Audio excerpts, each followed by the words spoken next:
রোজা তো চলে এসেছে, সবাই নিশ্চয়ই ছোলা রান্নাটাও শেষ করে ফেলেছেন, মানে একটু আগিয়ে রেখেছেন। আমি আজকে একটা ছোট্ট রেসিপি দিব আপনাদের সাথে। হ্যালো এভরিওয়ান, আসসালামু আলাইকুম। ছোট্ট একটা ছোলার রেসিপি নিয়ে আপনাদের সাথে আমি চলে এসেছি। আর হচ্ছে এই রেসিপিটা বেশ মজার। তো আমি প্রথমে একটা বাটিতে নিয়ে নিয়েছি আদা বাটা আর রসুন বাটা। পেঁয়াজ বাটাটা দিব না, আর দিয়ে দিব হচ্ছে সব রকমের গুঁড়া মশলা, সাথে হচ্ছে গরম মশলাটা সহ। আর হচ্ছে আমি দিয়ে নিয়েছি কাবাব যে মশলাটা আছে, সেই মশলাটা হালকা একটু ফ্লেভারের জন্য দিয়ে নিয়েছি, এটা অপশনাল। তারপরে রান্না করা অয়েলটা দিয়ে দিয়েছি। এবার দিয়ে সুন্দর করে এটাকে মিক্সড করে নিতে হবে, একদম কাদা কাদা টাইপের। তো এরপর সুন্দর করে মিক্সড করা হয়ে গেলে আমি হচ্ছে চুলাতে বসিয়ে দেব একটা ফ্রাই প্যান। আর এটাতেই ছোলাটা আমি রান্না করব, কারণ অনেকটা ছোলা রান্না করে রাখবো যাতে হচ্ছে 5-6 দিন মতন চলে যায়।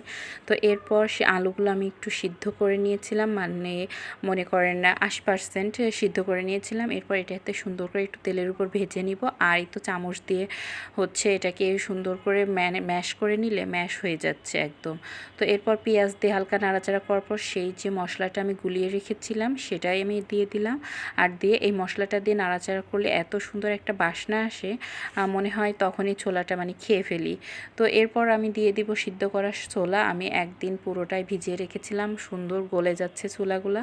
তো এরপর একটু প্রেসারে দিয়ে সিদ্ধ করে নিয়েছি। তারপরেই তো এটাতে দিয়ে হালকা নাড়াচাড়া করে ঢেকে দিব।